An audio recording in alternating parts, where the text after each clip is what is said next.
Well, good evening, everybody, and welcome to the 230th edition of the Boxing Asylum Nuthouse podcast. I'm your host, Steve Wellings. Joining me this evening so far, we have Adam Smith and Rob Kelly. Without much further ado, guys, we'll get straight into the boxing action from last night. I was ringside for the Lee Haskins versus Ryan Burnett fight. IBF World Bantamweight title was on the line there. Adam Smith, Ryan Burnett, a worthy winner. Scores of 170, 119, 107 twice, and a quite remarkable 118, 108 to Lee Haskins. Smido, we seem to have found out since that the referee who gave score didn't know what he was seeing. He thought that Haskins was Burnett and vice versa, and he was asking people at ringside who was who. So a bit of a mix-up there, but the right man won, Adam. Yeah, I mean, we've had some bad ones in this country recently, but it was pretty clear straight away that something had gone awry there. He'd obviously been marking the wrong box. I mean, imagine getting paid to be an international judge for a world title fight and then not knowing which fighter is which. Lee Haskins has got a couple of quite distinctive tattoos. Ryan Burnett's, significantly younger looking. But yeah, I mean, and obviously they had their names printed on the shorts. I mean, we couldn't have helped him anymore, to be fair, but fantastic incompetence. And when that happened, I think that Mr. Hearn obviously gets a lot of stick. He's got this new thing about getting booed. And I bet he thought, for fuck's sake, when that happened, because he gets the blame for it. But the fight, for me, it had potential to be messy. It had potential to be boring, but I'm not going to say it was boring. It had potential to be messy, and so we saw cuts galore. Legs getting tangled, plenty of holding, to be fair. But I think Burnett had the speed advantage. He obviously had the power advantage as well. But I think he's got that Olympic-type style or amateur-type style whereby he doesn't really go for it. We've seen him on Sky a couple of times go 10 and 12 rounds when really he shouldn't have. And I know last night was his world title fight, so I can let him off a little bit. But my overriding feeling at the end of the fight was that Burnett should have got him out of there. I think Haskins clearly admitted to his corner that I think it was after round 6 or 7 that he couldn't lift his right arm. I can't lift my arm was the quote. If the corner were going to pull him out at all, it would have been then. They made it quite clear that they wasn't going to pull him out, which is fair enough. And I thought Haskins in the 11th and 12th made a real good go of it, and a massive credit to him for that. He's obviously been around the block more than a few times. Fought in the away corner more than a few times, on away soil as well, and fair play that he finished the fight in the manner that he did.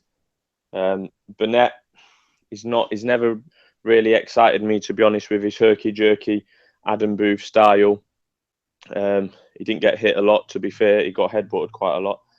He didn't get hit all that much, and obviously he's won virtually every round, so you can't really criticise him too much. How he's gonna handle it if he steps up again, because he's only young. I think that was his 13th or 14th fight.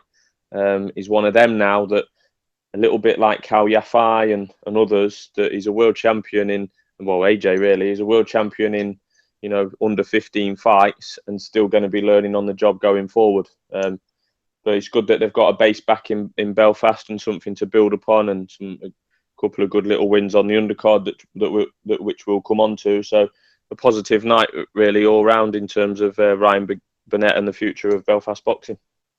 Yeah, that was his 17th win, Smido. He won his world title in the same amount of fights as Wayne McCulloch did, actually. Yeah. So, but again, like I say, I still think he is going to be, kind of learning on the job a little bit going forward. He's obviously got that amateur experience, but I definitely wouldn't say he was the finished article. And as we've seen in the last few years, the lower weights really are starting to come on in terms of, quantity, as in what we're seeing on TV, and definitely quality as well. So it'd be interesting to see what they do with him next. Rob, as Adam alluded to there, it did have the potential beforehand to be a messy, scrappy affair, as Haskins can drag opponents in. But I thought Burnett dealt with it well. Every time there was a chance of a clinch, Burnett was holding his own. It was his youth, his freshness, his ability to get the right hand off quickly that made the difference, I thought. But fair play to Haskins. He did hang in there like a champion and take his lumps. Yeah, I think both fighters. I think last week I kind of underestimated Burnett a little bit because I haven't really seen him against too many live bodies thus far. But he definitely rose to the occasion, performed exceptionally well. Haskins deserves a lot of credit for being so tough. He could have, I mean, not no shots, but that's how you give up your IBF title if you got to give it up. You know what I mean? He didn't jack it when he extended his arm, overextended his arm that time, and he was down twice in the fight. I thought he was hurt bad the second time. He could have, nobody would have kind of called time on him for maybe pulling him out. I didn't think the corner were giving him exactly jewels last night. But Burnett, credit to Burnett, like he popped that right hand off all night. Like the way he moved around to the side, you know, started on the body too. Like he looks like the real deal. One minor criticism I'd have of him is that he holds his hands very low, and I think maybe as you go up in quality, even though Lee Haskins is a world champion, I think somebody might time him maybe because he's leaving his chin out there a little bit. But that's just a minor criticism. All credit to both fighters. And the judge, just on the judge, by the way, like, that's all well and good when the fight's so one-sided that you can tell it's a mistake straight away. But if that's a close fight, 7-5 either way, you know what I mean? It makes it all a little bit more outrageous. You know what I mean? I read something earlier that he's been banned now for that because, you know, even though it didn't have an effect on the fight, it's still a serious error, isn't it? So. Yeah, apparently he's in his 80s. Eddie was alluded, you know, to the fact that he was an old man. But like you said, Rob, a few people were saying, "Oh, well, it doesn't really matter. It was the right result." But I mean, if you know, that could have had serious consequences. Well, he was over to ref the Charles Martin fight, so if that had gone differently, it might have been hilarious if we'd have got a split decision the wrong way. Exactly. Dominic, props to Burnett, really. Belfast's only world champion now. He does seem to mark up a little bit, and he was badly cut. His face was an absolute state at the post-fight press conference last night when it was about 1 o'clock in the morning. He really was in bad condition, but this kid's got the talent. Adam Booth is a very good trainer. He seems to be bringing it out of him, and he's told us all along that Burnett is an excellent fighter, Dominic, and he showed it, really. Yeah, he really did, Steve. I mean, I was really impressed with his performance. I mean, and I thought, you know, you're alluding to Adam Booth, the game plan I thought was on point. I thought the game plan was very good. You know, the lead right hand was working a treat all night, and there was a number of things that I was really impressed with. Even just the composure after that head clash very early on in the second round. I mean, it was a pretty nasty, deep-looking gash. And it seemed, the ironic thing looking at it was that it seemed to me that Burnett came off worse. Out of the two, he seemed to come off that first clash of heads the second round. He seemed to come worse off than Haskins. But despite that, he seemed to react better than Haskins. Haskins, I thought I could sense just by his facial demeanor, you know, very early on. I thought there was a look of sort of but it looked like there was a look of distress in his eyes very early on, that he knew he was in with someone who was just going to be too, as you said, too young, too fresh, too hungry. And like you alluded to as well, I thought one of the things that I thought was really impressive about Burnett's performance was how physically strong he was on the inside. That when he was getting those clinches, what Manny Stewart talked about, that sort of bone-on-bone strength, I thought it was very evident that Burnett had the upper hand. And just wee small things like the kind of thing that Bernard Hopkins used to do, you know, after you'd throw that lead right hand, Burnett immediately followed it up by tying Haskins up and not allowing him not allowing him to capitalize on his own awkwardness by, you know, countering someone after like a lead right hand. But there's so many things, like even down to the way Booth managed the corner after the cuts. You know, it sounds like a sort of a minor detail, but you see so many corners making an absolute Horlicks of a situation like that. But I thought Booth, he really, just the position he was in, allowing that cut man to deal with the cuts, and getting the right information across. And there's so many things. Like I thought, you know, is the thing about this, you know, his upper body movement, I thought was so impressive. I know Rob was saying it's true. You know, he does hold his hands very low, and that could be something as he moves up in levels that, you know, could come back to haunt him. But it's fundamentally, I guess, it's part of his style. That's the way he naturally he fights. And it's the interesting thing is, you know, it's Andy Lee was talking about how well conditioned he is and how supremely fit he is. I think that's true, because you see a lot of fighters that can carry off that sort of upper body movement for a few rounds, but to have the to be able to sustain that through a 12-round fight requires pretty impressive stamina, and it really tests whether you've done the work and how fit you are, because he was doing that movement.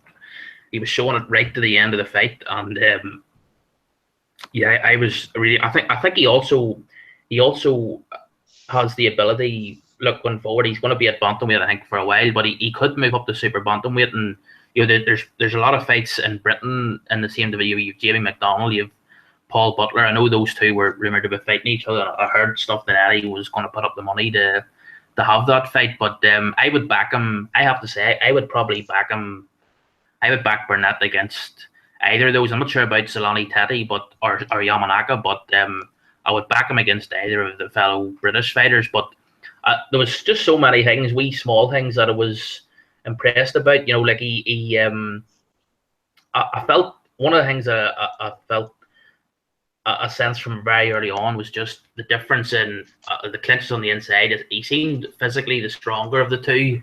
And I think the one thing about Haskins, that you look at him, if you actually study him closely, everyone talks about how awkward he is. And, he is, I suppose he is in a way, he's awkward. But if you look at him closely, it's his stance is awkward, but he doesn't. The problem he has, which Burnett exploited, he doesn't actually move his head. Compared to Burnett, he doesn't. There's not a lot of upper body movement. He has an awkward stance, but he doesn't really move the upper body. And Burnett capitalized on that with that lead right hand. It wasn't always the lead straight. Sometimes it was a lead right hook round the corner, but a lot of great body shots as well. And his attitude, you could see he wasn't going to. He just had that look about him. He wasn't going to be denied, and I was really impressed with him.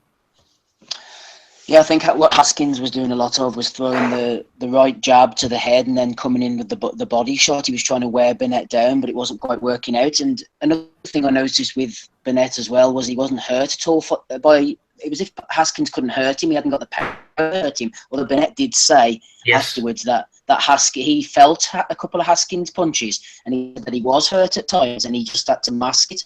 But he masked it pretty well, actually. Yeah, Burnett said that in the interview with Andy Scott. He said, he said he you have to say, if he was hurt, he disguised it pretty well. But I mean, that's another sign of someone who can go a long way in the sport. That good poker face, and I thought what Smitho was saying, that the only criticism was he felt he should have got him out of there, and the only minor criticism I would have of him, I said this to someone else, that his punching power. You sort of wonder if you're Frotch sometimes says in commentary, if you're hitting someone not clean and not frequently, if you're not putting them away, then it raises a question mark about your pop and your punches. But I thought in the penultimate round, when the second knockdown came and Haskins got up, I thought, to me, it looked like he was sort of hoping. He wouldn't have minded if the referee had have called it off, or if even his corner. I thought his corner should have pulled him out at the end of the 11th round. I didn't think he needed to come out for the 11th round. I mean, Mr. Sammartino Clark, I mean, until I knew his age there, I was going to say he could have been tipped into the North Atlantic on his flight back to Rhode Island. But no, I think I would like to see Burnett against someone like Paul Butler. I think that'll be a very good fight. Yeah, that's interesting. Actually, let's have a look, Rob, at who he could fight next. Then a few names. It wasn't, but someone mentioned Stuart Hall's name. We then had a IBF rankings, and I think number 1 and number 2 were vacant. But Eddie said that the mandatory was now going to be this Emiliano Rodriguez, but they want to unify with Zakianov, Rob, the WBA champion. What do you think about that, Zakianov? I think any fight's a good fight for him right now at home. He looks like he's relishing the opportunity. I was a little bit, maybe because I kind of remember when people had world title fights around the 40 mark and then around the 30 mark, and then it went 20 was the magic number, and now fellas are getting world title shots after like 15 fights. But I don't think there's any need to rush him. If he could have a voluntary first, I think that might suit him better. I'd fancy him against Butler as well. He was ranked 12th, I think, by the IBF before this. So obviously he's the champion now, but I don't think there's any need to rush him. He's only 25 too. So I'd be looking, I think, to build his profile a little bit more and get him get him that Butler fight if possible. Because I think he'd probably knock Butler out.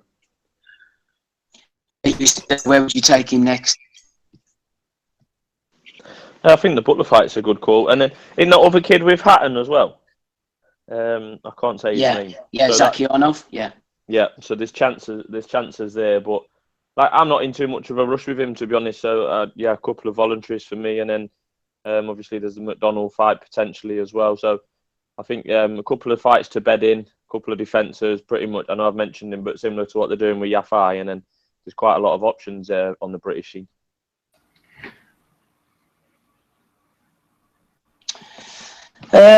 What about the undercard, Smitho? Did you see any of that? Were you interested? Yeah, I tuned in from the start pretty much. That Doyle fight, Doyle against Tennyson was decent. I really enjoyed that. Competitive early doors, both hurt, uppercuts. I was enjoying a bit of the inside work, bit of body work. Doyle was at a couple of weeks' notice. I think apparently he was training for a fight, but obviously not one at this standard. I think there was some prestigious WBA trinket on the line. We can say them 3 letters tonight because Andy's not here, so we can do what we want. That was decent. He stopped him in the end, or corner pulled him out, Doyle, and I think that was the right decision. And I think Tennyson has not got the biggest of knockout percentages, but could be interesting going forward. Again, building on the Belfast scene. Mike Perez was in an excellent fight against a really good opponent. I think he was undefeated in 10 fights. He was the Slovenian, I think, but he's been operating out of that world famous gentleman's boxing club in Hungary. Obviously, we've seen a lot of decent fighters come through there in the past few years, and so he proved it was competitive for the first maybe 9 seconds, and then Perez landed the first shot of the fight, and that was it, fight over. So unfortunately, Biskak or whatever his name is has lost his undefeated record there, but I think he'll come again, and he'll probably get another fight over with Matchroom at some point in the future. I look forward to seeing that. And then there was a 6-rounder on which I didn't really watch. I turned over for that. And then Highland Jr. absolutely walked right through Dingsdale. Great shot. Like, again, neither of them have really got much power, but was it first or second round, Steve? First round. First round. He hit him with a left hook, and his legs stiffened up like Bambet. And I was watching it with the missus. I said, "This fight is over." And he got up, and then Highland finished him. So that was exciting while it lasted. So on the back of backing Perez, having a bet on Perez to win in round 1 at 11-4. One of the quickest and best bets I've ever had was followed quickly by £10 on Dingsdale to win at 3-1 that lasted under a round. So swings and roundabouts of the betting game right there. So no, it was okay. It was okay. I mean, it's gonna get stick for the scorecard, but I think that'll get brushed under the carpet. The Perez fight was obviously a shocker, but the other 2 fights, the Tennyson and Highland fights, I've got no problem with them. It was okay. But them 2 were both competitive matches. So was the main event really on paper. So 3 competitive matches and a Slovenian falling over. I think we've ticked a lot of boxes. Sweet Caroline was also played. Yeah, a bit of Sweet Caroline, Rob. Talk to me about the undercard, starting off with Perez. Obviously, the opponent was Dyer, but an interesting addition to the cruiserweight mix. Yeah, I mean, Perez is a highly skilled guy, no matter what's going on with him. You know what I mean? He's definitely a fighter I always thought stood a chance in the heavyweight division. Obviously, with the heavyweight landscape as it is, everybody's a giant. So maybe he's if he can get the weight down, better suited to fight in that cruiserweight. I think he has a lot of talent. Like, he's been through a lot as a pro to get to where he is, and a real puncher. So, and no surprises with that result last night. Really, I missed the McGoldrick one, and then I saw Highland. Terrific finish from Highland. He actually said in the build-up to that fight that if he got him hurt, he was going to jump on him, and he did. Really, really accurate shots, dusted him up and got him out of there. So, yeah, I mean, wasn't an amazing undercard, but some good moments on there. More of a local interest undercard, Dominic, than something that would appeal to the wider masses. What were the standout moments for you? Well, I saw a big Big Timsy got iced pretty sharpish, didn't he? Pretty iced, and then there's iced. Timsy got knocked out cold. Yeah, is that guy Luke Watkins? Is he still managed by Groves? I know that he trains with Paddy Fitzpatrick in Swindon, so there's a possibility he is. You see, I think when he turned pro, it was whenever that stage of Groves' career after the Frotch knockout, where he was, you could tell Groves he was in denial and he was doing all these silly things like signing his own fighters, and he signed that guy, but I don't know. That was when he was still Groves himself was still training with Paddy, and I don't know if now that Groves had that sort of pretty. It wasn't the most amicable of splits with Paddy Fitzpatrick, was it? After the Paddy Jack defeat, no. I don't know if he's still overseeing that guy Watkins' career. But here, that's a good fight. Wasn't that a cruiserweight? Yeah, Irish title cruiserweight. Yeah. I mean, that's a good fight for Tommy McCarthy. Him against that guy. That could be a good fight. Yeah, they're talking about that actually. I believe that could happen. I think Luke Watkins, they were saying, is the first Black Irish title holder. Yeah, that's the other thing I was going to ask. How the hell does he be able to compete for the Irish title? I don't know. I think he's got some kind of ancestry going on or something. He had a big support at ringside. There were quite a few people getting a bit leery with security during the fight. They'd had a few beers, getting a bit intense on it. Yeah, Luke the Duke. Timsy could have done with a bit of that sort of, tiger in him. Oh, he got laid out, didn't he? Like, geez. He did. It was a left jab, right hand, I think, and that's probably the end of Timsy. It was left hook, straight right hand. Yeah. He said it was his favorite combination. Like basically like Frotch against Groves. Like the decoy, the straighten him up for the right hand. What about Highland and Tennyson, Dominic? Yeah, well, Highland was very, he finished. That was a great finish. He got the guy hurt, and he was a ruthless finish. He's lightweight, isn't he?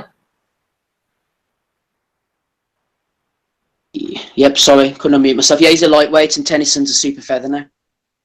Yeah, like Tennyson, I thought, they were saying that guy Doyle, he took the fight in very short notice, so they were sort of saying, there could be grounds for a rematch if he had proper notice to fight, but I don't know. I mean, it's Tennyson. You could sort of have a good fight if Kakachi managed to beat Martin Ward on the 15th of July on that Eubank undercard. That would be a good potential fight. Would be sort of him, and Belfast could be him against Tennyson. That would be brilliant, wouldn't it? Yeah, that would be a good fight. If Kakachi gets past Ward, Eddie obviously doesn't think he will because Ward's his fighter, but I fancy Kakachi to maybe do Ward, and then they can make that. Yeah, it's Eddie. He's he lost the purse bid, didn't he? Yeah. So that you were saying to me obviously that Eddie was trying to say that Pot before obviously Eubank, and they were talking about Eubank Mundine, and then obviously the ITV put their foot down and said no way, and then Pat was thinking that the fight was he was going to have to go back to Eddie with cap in hand, but now that the Abraham fight has been made with Eubank, it's obviously that fight's still on, but yeah, I mean, there was a few. I suppose it's interesting. You think about it, like for us over here, local interest. It keeps you interested because you're local. But I understand for people from across the water probably be looking at it and they've maybe harder to keep their interest. But the one thing that I want to say I forgot to say about the main fight, and it's a big bugbear of mine. But see this guy Marcus McDonald. He's one of I cannot stand him as a referee. He's so pernickety, so fussy. I know I sort of ramped on about referees, but I mean, this guy, that was a fight last night where the head clashes they were inevitable as a result of the clash of styles. They weren't deliberate.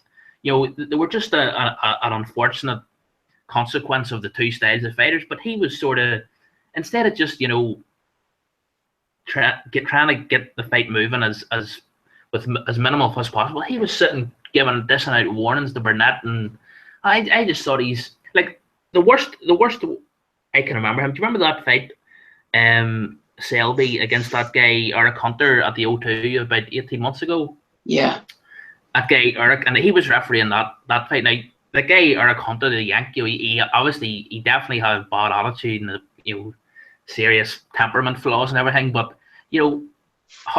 Marcus McDonald that night, he was picking on that guy like a bully and school headmaster. It was disgraceful. But he's such a fussy referee. As soon as guys, a lot of the time, as soon as guys clinch, he's so eager, too eager to split them up. It's like he's refereeing an amateur fight. It's funny you should say that, because Adam Booth actually referred to him at the end, and he said that he thought McDonald did an excellent job of refereeing it. He kept it in check very well. That's what Booth said. I was surprised, because I was thinking that what I thought of as well, the thought I had watching it was that, well, this is interesting because, you know, Jim McDonald, his brother, is the Gales trainer, and Booth was coaching Groves when Groves beat him that time 6 years ago. And I was thinking, that is there any sort of potential conflict of interest here? But you know, I think that's probably just that's way to the mark. But yeah, it's interesting Booth said that. But I just thought he's one of the I know it's sort of bang on about referees a lot, but he's one of the ones that I have the least time for. I think he's bad.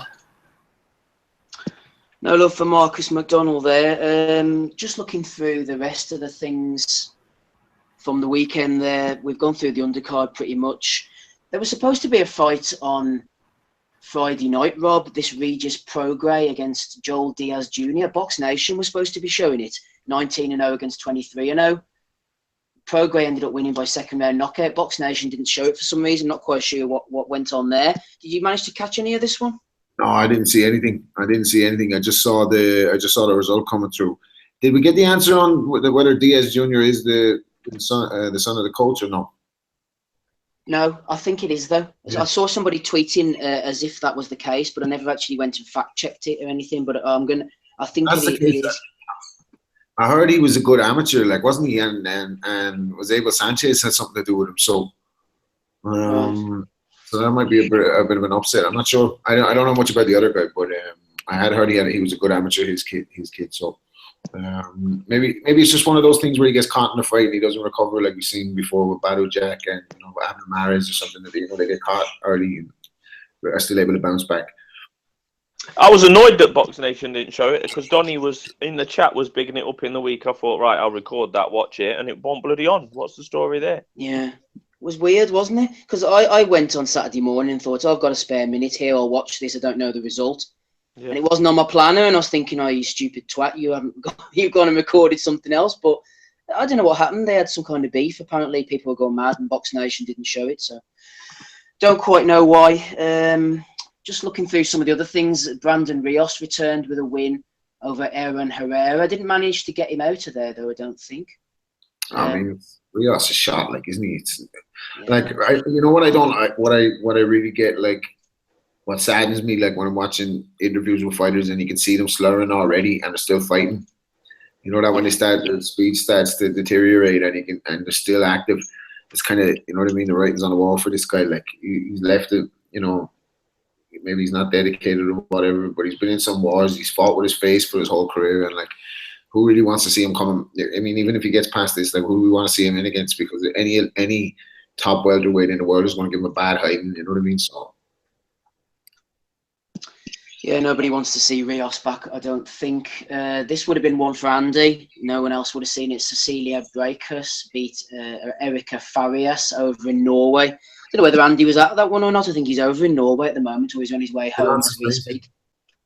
He's still on suspension at the moment. Yeah, Andy's on suspension. We might let him back next week, Rob. I don't know. He has really, he's gone over the line this time.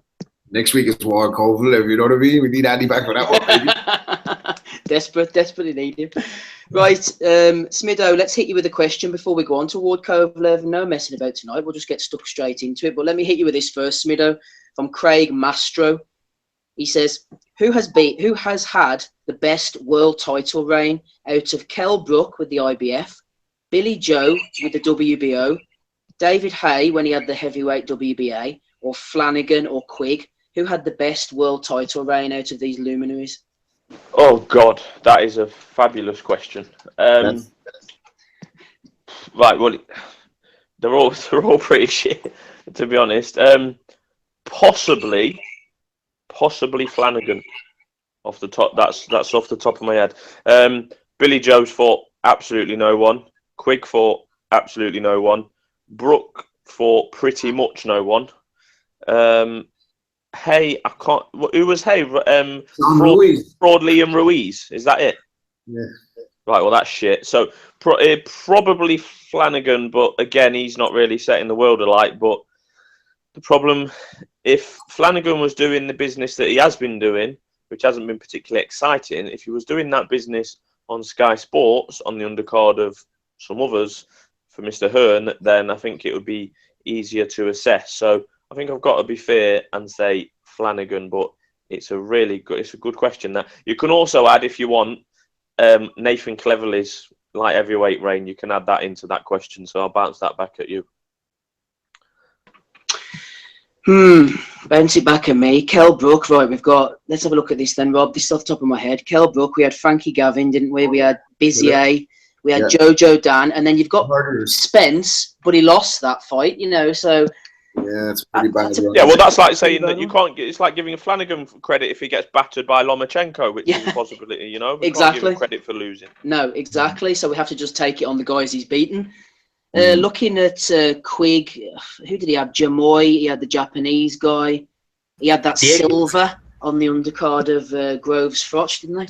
That was a disgrace. That was a terrible one. Diego Silva, he was an Argentine bin man. Yeah, no man. Like, at least he won it against a good guy in Kiko, though. But and I guess Brook won it against a good guy, and Billy Joe all won. I guess they kind of won it against good guys, and then fought no one or draws ever since. But if Billy Joe's defense, he'd go up against anyone, man. He's fighting the mafia. You know what I mean? Fighting them all, baby. Well, that's what I was going to talk about, Steve. What happens to Billy Joe now? Because I saw that tweet that Donny Jacobs put out with him and Andre Rozier saying Coach Dress says time to dance, and he tweeted Billy Joe into it. But I mean, to me, for Billy Joe, if that fight against Kurtzidze, if that's totally dead in the water, which I think it might be, to me, there's only two options for him for him to hold on to any credibility, and that is Lemieux or Jacobs. Yeah, because I think Saunders is struggling at the weight, isn't he? Because a few of the guys have said, why can't he just fight on that same date against somebody else? Surely the WBO Dominic of everyone will just throw somebody in for him with Kurtzidze being out. But he must be trying to get a few more pounds off. But this is the thing I can't understand, because I've always said, if you look at Billy Joe Saunders, right? I remember after Shane McGuigan, Frampton's trainer, tweeting the night he beat Andy Lee for the world title, and he said Billy Joe should campaign at light middle, 154 pounds. And when you think about it, I think he might have a point, because if you think of Andy Lee, when Andy Lee beat Julian Jackson's son that time in New York, Adam Booth got Andy Lee down to 154 pounds for that fight, which is staggering when you think about it. I mean, but I think if Billy Joe had the discipline, I think he could campaign at light middle, but I don't think he has. I think he's a bit like Paul Smith. Paul Smith, all his life, should have been a middleweight, but he just didn't have the discipline not to get himself in shape to make middleweight. But Billy Joe, I think, is a bit similar. I think Billy Joe, I think he definitely has real talent, but his lifestyle away from the ring is such that he's obviously struggling to make. He seems to be struggling to make 160 pounds, but I think he would lose. I think Jacobs would beat him, but I think he could beat Lemieux. Yeah, there was a few guys last night talking about what the next possible one could be. A few names were mentioned. Right, joining us on the line now, we've got Joe O'Neill, assistant editor from irishboxing.com. Joe, how you sounding? How you doing, Steve? Can you hear me? Yes, can perfectly. Joe, it's good to hear from you. Good. Enjoy yourself last night? I did indeed. I got back a bit late. I was a bit tired this morning, but we had a good time. You were obviously ringside, sitting next to me at the show last night. Overriding feelings from Burnett against Haskins? From the headlines out in general, it was without just echoing Eddie Hearn, the fact that he made a fight with Haskins at least seemed entertaining. Maybe might not be rewatch value in it, but it was a tense and was entertaining. I know, looking back on it now, Haskins' arm injury probably not that it had any effect on the fight, but it was one of those that from ringside no one really seemed to know. Just Haskins is so awkward himself that we didn't pay too much attention to it. But Burnett was in complete control, and I think the injury came from the knockdown in the 6th round. Am I right? Yep, there was. Yeah, around that time. Yeah. And then obviously, just from a more selfish Irish boxing point of view, it was just for the likes of Highland and Tennyson, who you probably even longer than me, Stephen, seen them going around small hall shows, and to like you really need to stress on how much of a jump in level in both opposition and in their own performance that was. Like I think most people, I know the bookies had it the other way around, but Paul Hyland Jr. was an underdog in that fight. I don't care what anyone says, against Ingdale, and I was expecting it to go 10, and it would have been a sensational performance from Paul if he actually got the win. And to blow him out in one round, like no one could have foreseen that. Joe, tell me about this judging situation. We had a question in earlier from one of our listeners. I can't remember his name, but he said, after the judging shambles last night, do you think that a judge mixing up fighters happens sometimes, or mixing up the corners, red and blue, or would you be happy enough to just write it off as a one-off? It's scary to even think about it. You'd almost hope that it's a one-off. And I think I saw one judge on Twitter saying that it's literally the first rule in the book of judging that you make sure you have the right corners from the very, very start. Because while it might seem like, I don't want to excuse your man what he did, but like if you're imagine, say from our perspective, if I was a judge and I was going over to a fight in Japan between two Japanese fighters, like you can see how these things happen if you don't take an active interest in the actual fighters and just if you're phoning it in. So like but apparently it is a rule to just to make sure you have your ducks in a row before you even start the fight. I think the fact that Burnett was the challenger, but he went into the home corner when he got into the ring because he came in first, where all the where Hyland, where Tennyson, where Perez had all fought from, and I think that may have, not that it's excusable whatsoever, but that may have put a slight bit of confusion into the mix there for the judge. Joe, stay on the line. I want to hear your opinions on WARD-KOVALEV, and also we're going to have a very brief chat about some of the political bullshit that's going on at the IABA, if you want to stay on the line. Sure. Excellent stuff. There's Joe with us. Right, we're going to get straight on with the previews for next week, guys. We will come to WARD-KOVALEV shortly, but Smido, I'm going to go on with you first of all. Your namesake, Smido, Paul Smith, is going over to fight for a title of some description next week, so I'm going to just get straight in and talk about that. The WBA World Super Middleweight title. We thought that the people had put enough pressure on Gilberto Mendoza that it might not happen, it might not come off, Adam, but it's coming off. He's fighting this Zeuge. Are you going to be pitching for your brother, Mr. Paul Smith, to get this done? Well, I mean, regardless of what we were doing on Twitter, to be honest, it was up. We was never going to succeed in getting it binned by the WBA, but I'm not saying it's a wasted effort because getting the word out there, even if it does take a bit of underhand tactics for us to do so, I think it's definitely something what's required because it's a disgrace that he's got this, to be honest. But we've been over that before. Tyrone Zeuge ain't that good, and that's the problem in this fight because we can take offence to the fact that Paul Smith is even in this ring as much as we like, but I've got some bad news for you folks. Paul Smith could still actually win this fight, and that's kind of worrying.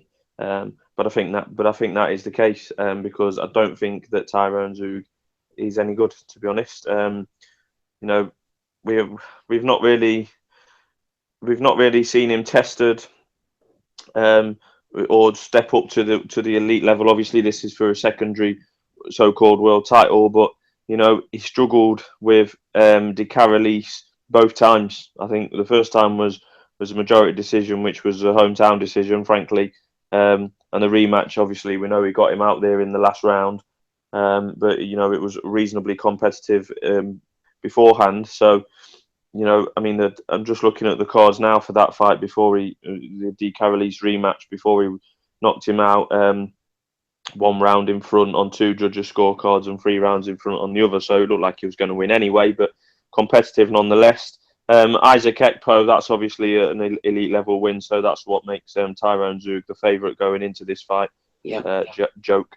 But even the likes of Sedge Locker, that we've seen Callum Smith in with, he went 12 rounds UD for Zeuge there. I don't think he quite carries the power. He looked, on the scales, and in still pictures, he don't look in the best of shape to me. So it's basically going to look like two fat lads fighting, I think, come Saturday night. Point being, though, 5-1 Paul Smith. I've seen stranger things happen, to be honest. If the Paul Smith that fought Arthur Abraham in the first fight is someone that can re-emerge this Saturday in Germany, then there's potential he could win, unfortunately, as much as it pains us to say it. But that was quite a long time ago now. That was in September 2014. We know about his last three opponents that have been nothing short of embarrassing. I can't say I'm particularly looking forward to be honest, Steve. There's a couple of other fights next weekend I'm certainly more looking forward to. But the bad news for the listeners is Paul Smith could win. That's the bad news, Rob. Paul Smith very well could win. Zeuge. Smithhouse, right? You look down it, says Locker, De Carolis a couple of times, Isaac Ekpo. It's not great. Do you think that the fat boy could pull this one off? I mean, no, I don't, probably, because if this guy is any good at all, even though he's only got 11 knockouts, if he's any good at all, he should beat Paul Smith, because anytime Paul Smith's fought anybody that's any good, he's got beaten, hasn't he? So he's got 5 defeats or whatever, and it's anytime he's been stepped up, he's lost, and lost emphatically most of the times by the first Abraham fight. So, and like imagine he wins this. Like, what's the story going to be? What's the narrative? Like, what's going to be the line, the matchroom line? Who are we building? Is it a stadium fight with all the brothers on that? I couldn't stop. The winner of is Eubank in the mix? I mean, it's so, oh my God, he's in the mix with all these money fights if he gets this world title. I don't know. I don't really care about him that much, to be honest with you. I know we have a laugh and a joke about him. He's a British level fighter who's getting world title shots. Good luck to him. I don't think he's going to win. Dominic, there's a lot of hate for Smigger on Twitter. He just blocks you if you annoy him. As Eddie said, they're bitter bastards out there. Are you one of these guys who's trying to begrudge Paul putting food on his kids' plates at the end of the day? Well, I'll talk about this, Steve. You might get him on later, but I was talking to the big Porky Russ the other week there about this, and I'm a casual. I have to confess, I know next to nothing about this Zeuge boy, but Porky Russ said to me that Smigger would beat Zeuge. He seemed to think that Zeuge was pretty crap and that Smith would actually beat him. But it's similar to what Rob was saying. You can imagine some of the scenarios if Smith wins this. A unification between Eubank Jr. and Smith for the WBA regular and IBO titles. But Porky Russ, he said to me, that, and I'd heard of this, but I'd heard of this vaguely a few years ago, that the only reason Smith is fighting on is that there was this bet a few years ago. It was like 250-1 or 500-1 some years ago for all 4 Smith brothers to win a world title. Now, the thing about this, for the bookies, they won't, the WBA regular, we don't class it, obviously. I don't class it as a legitimate world title, but for the bookies, they'll probably, that probably won't matter. They'll probably see that as for that bet, and apparently all the family members had a bet on this, and that's the only reason they're, they think Callum will win a world title. Liam has already won one, although that's that question earlier, by the way, on a brief tangent. Liam Smith should be in there for one of the worst world title reigns as well, and in fact, I hesitate to even dignify it by describing it as a reign of horror, reign of crap, more like. But no way. They're talking about Swifty and Stephen. He's the only one that hasn't yet. They're talking. Him and Callum haven't won a world title. Now they're hoping if Paul can win this, then that just leaves Callum and Stephen and all 4 of them. They want all 4 of them to have this world title for this bet, and also for the sort of crap sort of media PR that'll inevitably end up in all 4 fighting Smith brothers. The only 4 brothers ever to win world titles. But the other thing Russ told me was that Smith is also still might be paying money to Frank Warren because he broke, he left, breach of contract. And he also told me, I'm not gonna steal his thunder. I'll let him, if he's on later, let him tell the story about what happened whenever Andre Ward came into Smith's dressing room after the Smith fight in June 2016. It's pretty funny. Are you quoting Big Russ as a verifiable source here? This could be a fake news incident. That's a funny one. Right, Joe, not much love for old Paul Smith on the panel here. Are you going to balance it out a bit and tell us why Smigger can get the job done and why he's such a great guy? No. To be honest, I haven't seen anything with Zeuge, and bar from the first Abraham fight, he fights like a journeyman. Like, he just looks to survive, and the whole Eddie Hearn trying to giving out to you lads for trying to stop him putting food in his kid's table. He probably shouldn't have weighed in so heavy for Ward and lost a good chunk of his purse there. What's your prediction then, Joe? Do you think Smigger will do the business, or do you think he'll lose to Zeuge? See, well, I honestly can't give a prediction just purely because I was just seeing clips of Zeuge more than anything, but I'm sure it would almost be a bit funny to see one of those old school German scorecards, see what the reaction from the Smith family would be to that. That would be good. Hopefully Smigger loses. Right, Smido, in fact, you're the only Smith that matters to me, Adam. Tell me about this fight over in Estonia next week. Robert Helenius is going in against Ian Lewison. Any interest in that one? I'd be interested into how the bookies price that up, because Helenius is shite, but Lewison ain't much better. That's the problem we've got. I mean, I don't know. Didn't Helenius get beat? Get beat the other time when he wasn't really meant to. I mean, Lewison's just a bit of a nomad, isn't he? You know, he's been in China and stuff like that. He was far too overweight against Dillian White, and this opportunity seems to have come a little bit out of nowhere. But like I say, Helenius I think he's crap. He got beat by that Duhaupas. That was the one I was thinking of. He got knocked out by him. I just think he's shite. The Nordic Nightmare. He's a bit of a nightmare to watch. But he's a big lump, 6'6". I just don't know. It's just a question of how both of them come into the ring. Are they going to be in shape or not? If Lewison's in shape, I wouldn't write him off, and I think he would probably be a pretty big price, but to win. But if he's anywhere near the shape he was against Chisora, then Dillian White, then forget about it. Yeah, Rob, Helenius was supposed to be fighting Chisora, I think, in the rematch, and then that fell through. Chisora, we believe, is going to fight White on some kind of pay-per-view undercard. Dillian White apparently is raging with Eddie Hearn at the moment. Maybe that fight's not going to happen. Who isn't? Yeah, well, that's true. Everyone seems to be, Rob. I don't know if you're annoyed with Eddie at the moment, but I mean, Helenius has got Ian Lewison instead, so that's something for you to cheer you up about. Yeah, Battle of the Future Journeyman. Trash. No interest. No interest in that one at all, Rob, no? Like, where are these two going to go? Who's the winner of this going to fight? Like, really? Yeah. And who's going to care about it? Like, say like Chisora loses the White, he fights the winner or the loser of that fight, or the winner fights the winner of that. Like, it's just no interest. Sorry, dude.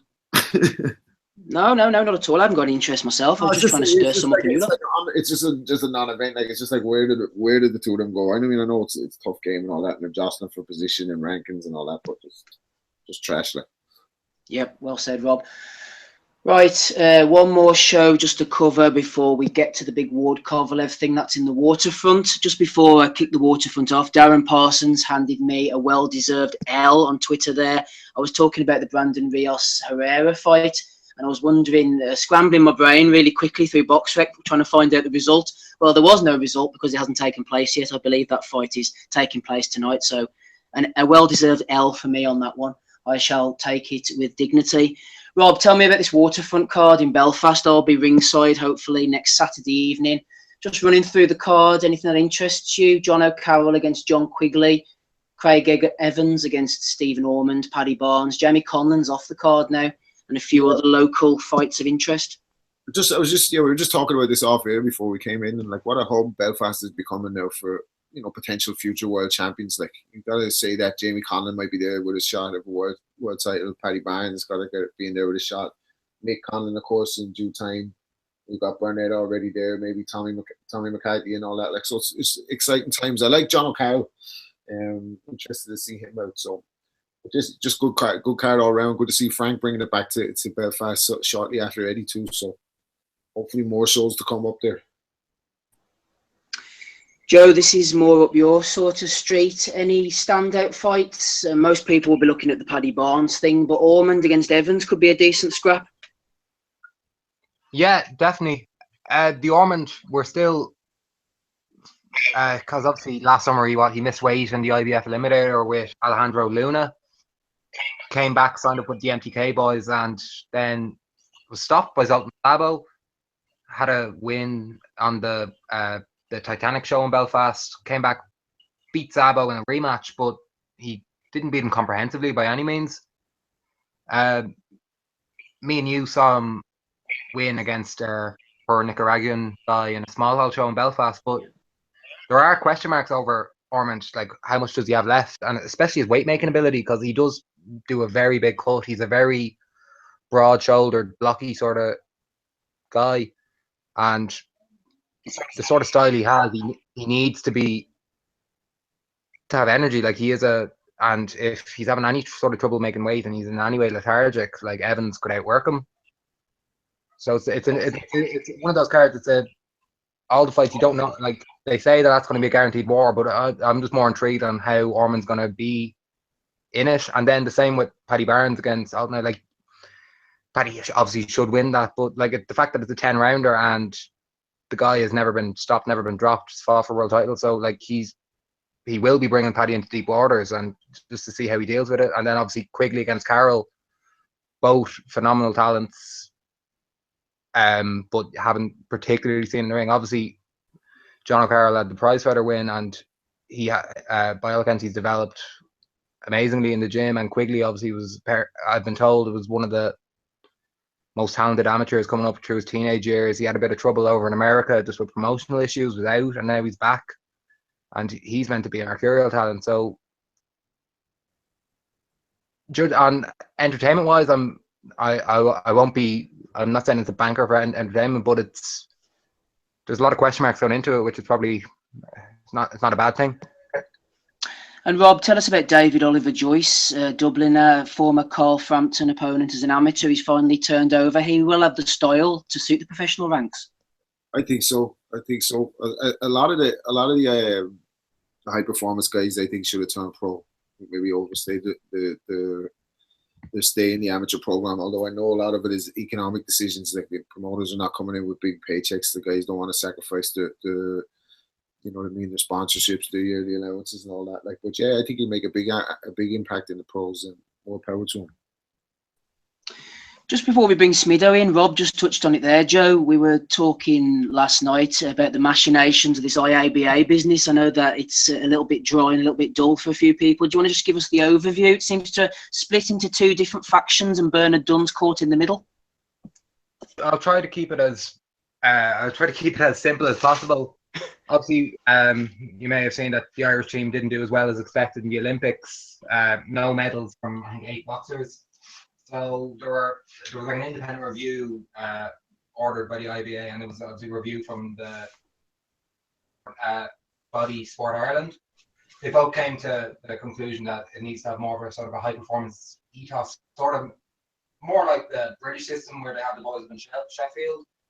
They asked for a high performance director to come in. There hadn't been one in about 8 years, and there was a search done, and Dunn was picked. But in the meantime, there was a lot of the old guard in the IBA who sort of look, they wanted more emphasis on the clubs, and their argument is they're the people who are bringing the kids up through from 6 to 18, and it's kind of, they want to keep a semblance of control there.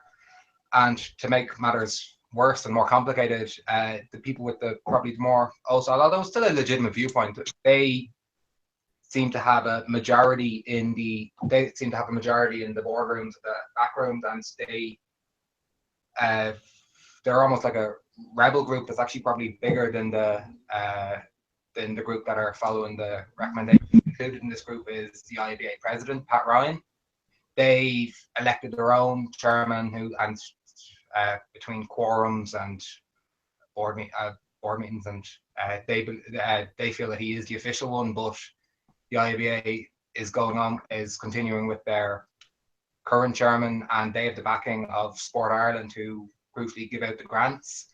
Sport Ireland have now issued an ultimatum saying for the IABA basically to come together again and just accept what they're called as the real recommendations, get the Irish, which obviously gives more control to Dunn, more control to a centralised base in Dublin and Abbottstown, and another crucial point is the team selection, and they want the high performance unit to have complete control, or near enough complete control over picking which team goes to European Championships, whereas the more old guard want central council to have some sway in the selection. And yeah, that's where we're at. It's just like there was over the last week or so, it's gotten a bit messy with sort of leaked differences between the two warring factions, and the IABA, I think 2 days ago, I suppose like it's the People's Front of Judea and the Judean People's Front, the official people who are looking to go with the sort of high performance outlook, released a statement just expressing their discomfort with the, and we'll call them the rebels, but Sport Ireland have also now issued an ultimatum saying that they're going to suspend funding unless I think it's by the end of this month that everyone's in line and we put through with a new rule book that gives this control to the centralised high performance unit. And this could obviously destroy the same system that has brought through so many talents over the last few years, both in the amateur and the professional game. Yes, because they have this new brilliant, while it was high performance unit for the last 10-15 years, they still wear training in the back of the National Stadium in a real small, old, probably outdated little base, and now they have this state-of-the-art place. I was up in it there 2 weeks ago, like 10 rings side by side, and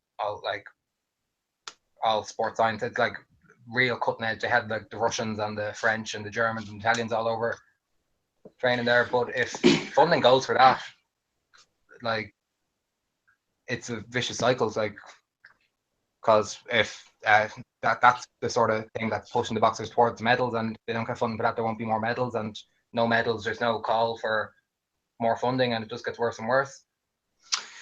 Yep, could end up in a vicious cycle. Thanks for that, Joe. Smido, back to you over to this Waterfront card. You might have forgotten who's on the card. Carol Evans, bit of Paddy Barnes maybe for you, Smido. Would you be interested in that type of thing? He could go far. I'm not really interested in Paddy Barnes in a completely uncompetitive fight, to be honest. I know the closest fight on the card, really, well, there's a couple. That John O'Carroll and Quigley one. I don't know enough about Quigley, to be honest. And Carroll, he's the one who won Prize Fighter, yeah? Yeah. Well, he's not done enough since then for my liking.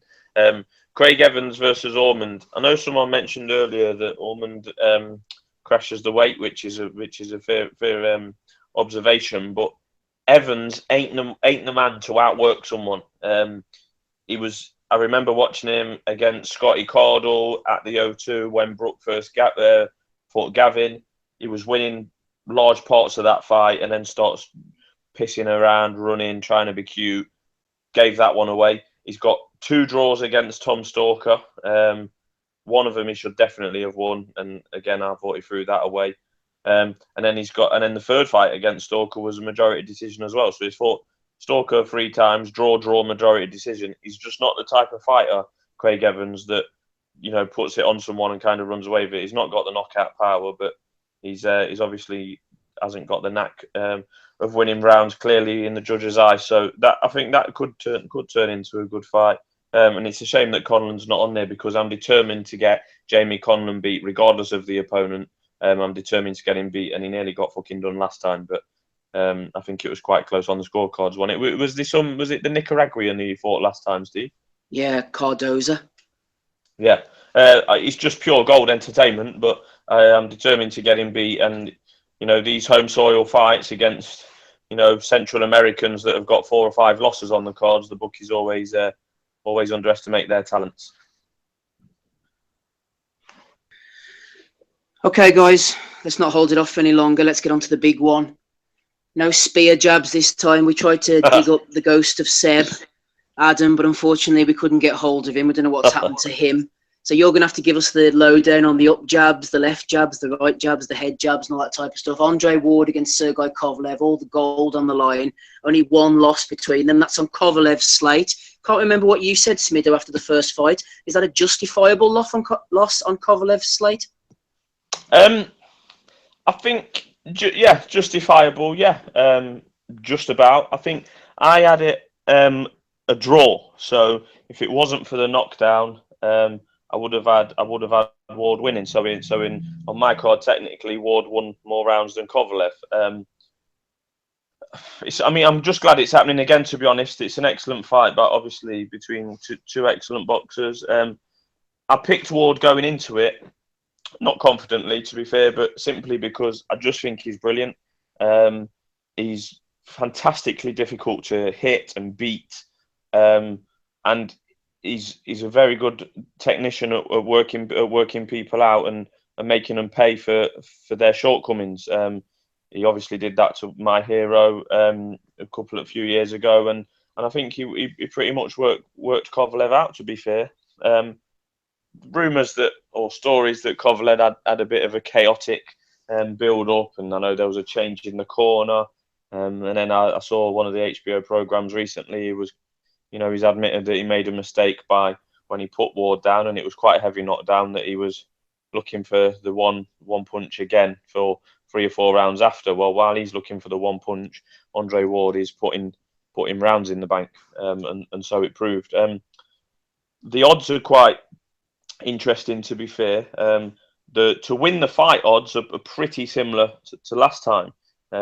You've got Ward there at 4 to 6, and Kovalev the outsider at 13 to 10. So it's pretty close. But the one thing that did interest me was for the Kovalev KO. That's 4 to 1 this time, and I think last time it was pretty much half that price. We've seen that Ward's been put down, and Kovalev has the ability to do that.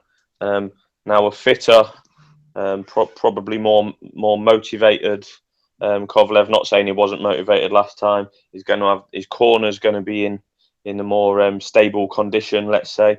I think that Kovalev, that's the way I think he's going to have to win. If it goes to the scorecards, I don't think Kovalev can win, to be honest. I think Ward's just that damn good at breaking people down and winning rounds.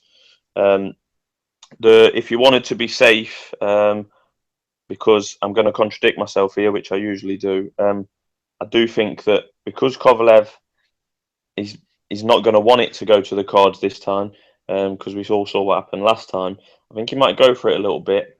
And it's a bit out there, but I can see Ward potentially having the skill and output to put it on Kovalev and potentially stop him. Obviously, the Kovalev KO is more likely than the Ward KO, but as such, I think the only bet I'll be having on this fight is for either man to win by KO, and I think that's around 5 to 2. So that'll be what I'll be doing. But again, I'm no technical expert at breaking down fights, like we've had before on the pod. I'm just really looking forward to it. Ultimately, I just think Andre Ward will win. Andre Ward's going to win. Before I bring Rob Kelly in for his analysis, we've got Big Russ on the line. Russ, Russ. Dominic mentioned something earlier, actually, Russ, about when Smigger fought against Andre Ward. Have you got a story for us? Yeah, I'll tell you a good little story, right? When it was 2 years ago now since Smigger Smith. Well, I call him, we in my house we call him Smithy. He's just known as Smithy, not Smigger Smith. So we'll call him Smithy, right? Smithy for Son of God 2 years ago, right? The weigh-in was 172 pounds. He weighed in at 176.4. And then they had a second weigh-in at 181, and he missed that by 3.4 pounds. He came in at 184.4. Now, I'm reading it off here now. $60,000 fine, £37,800. Now, after the fight, one of my mates were in the dressing room. Now, listen to this. I'm not going to stick knifing too bad on him because he's lad with it, but he was bashed up. We all know he got bashed up, don't we? Yeah. Right. He shouldn't have even been in the ring with him, should he? Really? We all agree on that. Yeah. Eddie Hearn, and if you listen, Eddie, this is what a good promoter you are. Eddie Hearn took Ward into the dressing room. He's all bashed up. His son's upset, and he said, "Andre, he's only trying to feed his family and pay Frank Warren." And that's a true story. If anybody wants to quote me on that, they can ring me. People know my number in boxing. That's a true story. And I'd have done the same thing. But the moral of the story is, he should have been in there for 9 rounds with Andre Ward. What would happen if anything worse would have happened? You know, see where I'm coming from?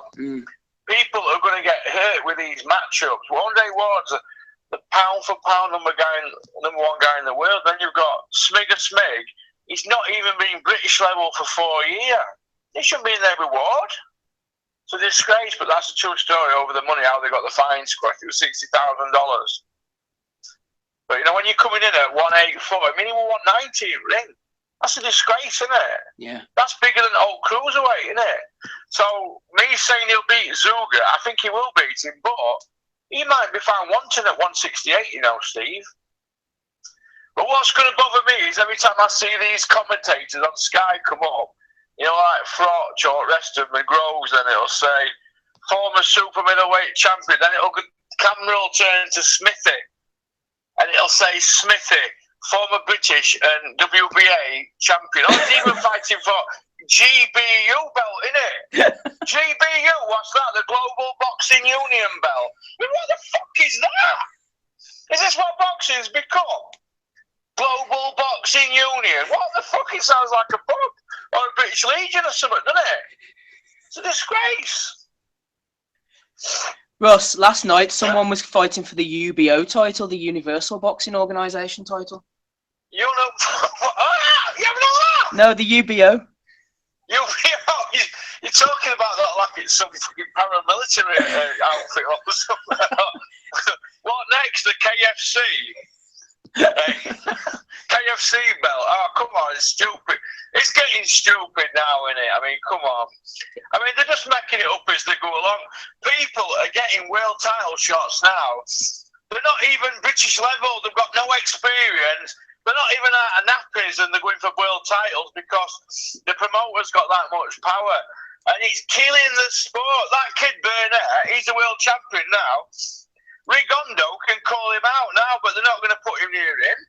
But yeah, hey, you can't play pussyfoot when you've got a belt, can you? It's like Joshua, innit? He had the IBO belt, and he didn't really want to go near anybody.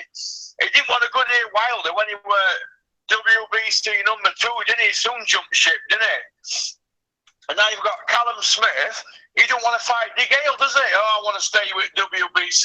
So they're picking and they're choosing what fights they want to fight, Steve. Do you know what I mean? It's a fucking disgrace. It started. I'm even turning off from it myself. I'm starting to wonder what is going on. I mean, Russ, yeah. I believe you're not happy about the non-pay-per-view shows on Sky at the moment. No, it's become. They're not even showing any interest in it now, Steve. Are they?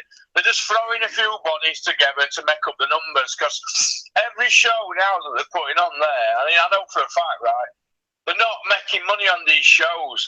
They're breaking even or they're losing money. So they're just throwing garbage out now, aren't they? Now it's just utter garbage. I mean, it's a disgrace, mate. And they're making the money on the pay-per-view shows now. He's looking at, they might only just get 7 out this year, and that's not bad, is it? You know, 7. If they do 7. Well, I think they're going to get 6 from Eddie's, and I think they're going to buy one, aren't they, from abroad, which will probably be the Mayweather one, won't it? Do you think? That or Canelo. Canelo. Yeah, Canelo. Yeah. So they might get 8 then if they get the Mayweather one, but Eddie will have 6 of his. But he's got control of Sky and he's going to get a cut in here. But no, it's a disgrace, mate. I'm starting to wonder where we're all going with it at the moment, mate. Starting to get a bit worried about you here, Ross. You sound depressed, man. Yeah, I am. I mean, I'm just turning off from it. I mean, I'm watching it and that, but I mean, what's happening? What's happening with Conor Benn? Would he even be a matchroom fighter if his second name wasn't Ben? What are they doing with Dillian White? I mean, what is he ranked number 3 in WBC? Well, he's not getting a look in him, is he? Because Bellew, every time I see Bellew, he's sat in Eddie Hearn's knee. He's been, since he fought Hay, he's been to every Sky show. He's been in hotels in Sheffield all week, hotels in London at Wembley. Every time I see him, he's with Sky people, Bellew. Whereas David Hay is training like a Trojan. Bellew's trying to sell himself as a pay-per-view fighter, and he isn't. Who has he beat? He's beat one arm Cleverly and one leg Hay. That's it. But Carbo didn't have a belt. And they wore that master neck. Fucking hell, box neck 67. It's a disgrace. It's calling out Wilder and Parker. We all know he's going to fight Hay, don't we? That's who he's going to fight, David Hay, and they're going to have a rematch. But it's a disgrace, mate. And what's happening with this Bellew and Mike Perez or Bradis or Hurst? Why don't you fight somebody at 200 pounds? He's got a belt. He's disrespecting belt. Mm. That's true. Ross, stay on the line. I'm going to mute you briefly, okay? Sure.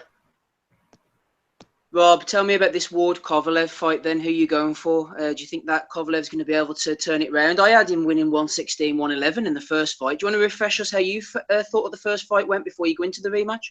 Yeah, I had Ward winning by one round. I thought during the fight, like I was live tweeting during the fight, and I think I was saying like that Ward was getting to him to the body. Ward's the kind of guy you look at him in a fight sometimes, and he looks like he's not doing anything, but he's really strong on the inside, and he's breaking guys down. Like he did it with Chad Dawson. He did it with Edwin Rodriguez when they came in over the weight that time. Against bigger guys, he kind of gets close to them, clinches them, hits them, stabs them in the body a little bit. And I could see the win going out of Kovalev. So I saw the momentum change, and I thought Ward fought. It depends on how you score the first 4 rounds. I think I gave one of the first 4 to Ward the first time when I was live watching it. But it was the kind of fight I wouldn't be mad or surprised if it was 1 round either way or 1 or 2 rounds either way. But this time out, I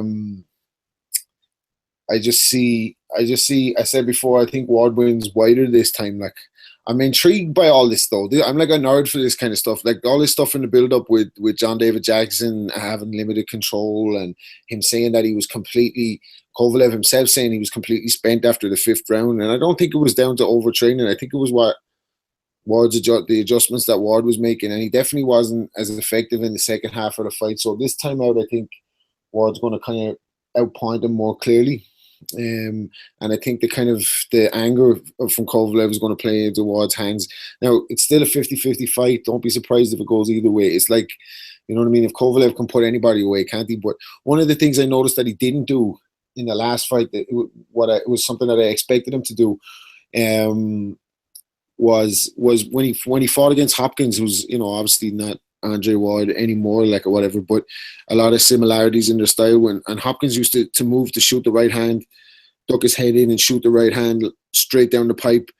When he tried to do that against Kovalev, the knockdown came from Kovalev shifting back and dropping his right hand over on top of that. And I looked for him to do that against Ward, and he didn't really do it. Ward was able to seem to kind of back him up at times and catch him square. So if there has been a change in the corner and he wasn't listening to John David Jackson, maybe that was something that they could work on him, maybe coming away from Ward and dropping something in on top of him, not letting him clinch. I think that has to be the key to victory for Kovalev. Don't let Ward initiate the clinch or fight on the inside. You have to keep him at long range and try and break him down and go to the body a little bit if you can get to him. So, but like with Ward, you know, you can't make mistakes against Andre Ward. He's going to find a way to win a round, and before you know it, the whole fight's going to be over. And, you know, you like Carl Froch walking back to the dressing room saying, "Oh, I haven't hurt my hands because I haven't been able to hit him." That was great, wasn't it? So no, I think it's going to go Ward's way, but 50-50 fight. And I'm glad that we're getting to see the rematch immediately. I'm worried. I don't know if Ward's tactics with all this that he's leaking all this to the media and my team. I don't know if that's could go against them either, couldn't it? Like, it could be a brutal ending, like, for him either way. You know what I mean? It's a tightrope. Yeah, Dominic, I know that Andy often says that Kovalev's maybe got glass to the body and he could maybe go down. We have seen him go down in fights. It's usually been spuriously, I think, against Cedric Agnew. I think Blake Caparello put him down, but it was more of a tangle of feet. Do you think that there's a potential for Kovalev, if he's not 100% focused, that Ward could hurt him and do some serious damage, and we could see the stoppage that nobody expects? Not for me. I can't see. To me, the only route I can see for Ward for victory is points. I can't see him. I don't think he. I can't see. I mean, I made a I could be proved wrong, but I can't see Kovalev being stopped. I mean, he has been shown to be vulnerable in the past, but in terms of what you're saying there about the body, like Rob, you know, I've been sort of watching the sort of build up on these HBO programs very with great interest, and you know, it's all very interesting what's been going on with John David Jackson and everything. But one of the things Jackson said in that HBO program was that when he first came on board with Kovalev, he was like, you know, he was trying to persuade Kovalev to try and go to the body more. It's more like say that this is like as part of trying to, maybe it's probably Kovalev's background, his amateur background, not to maybe go to the body as much as more of a pro thing, especially an American pro thing. And Jackson said that Kovalev said to him, listen, David, or listen, John, I just see the head, I don't see the body. And Jackson, he seemed to be trying to give the impression that that's one of the things they're going to try to do, is to try and target Ward's body, because he's such a sticky guy to get the nail clean on the head, that, you know, if they try to get him to the body and get him to try and create openings upstairs that way, I think that's something to look out for.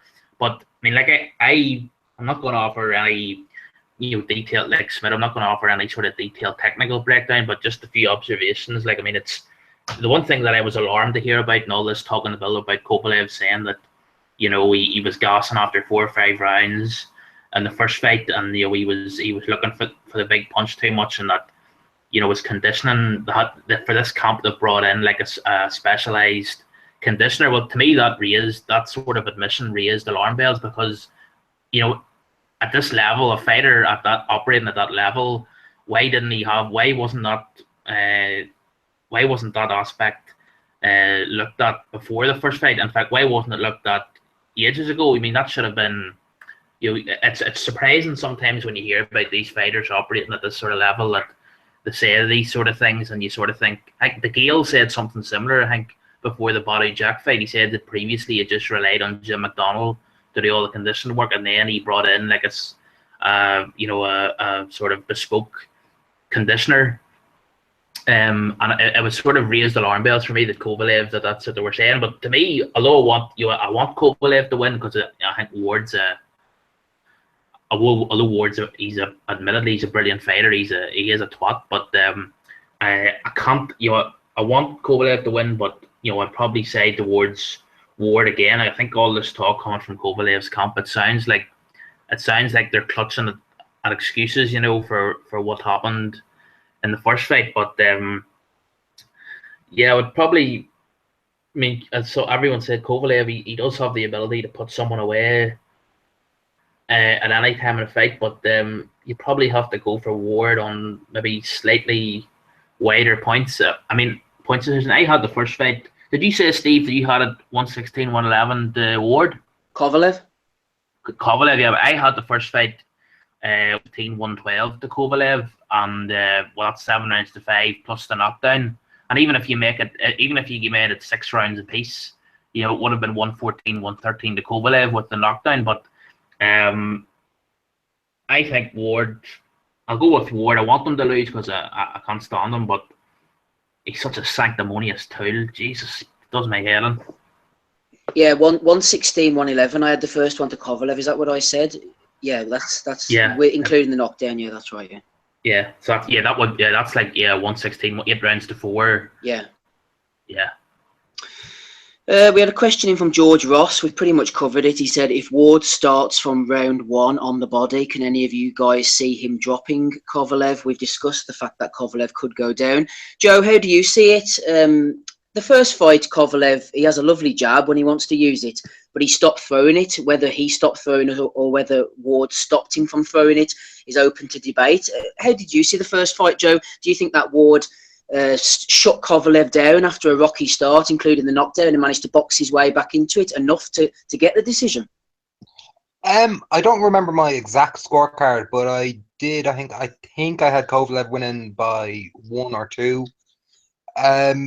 As far as, like, obviously there was a huge momentum swing in it.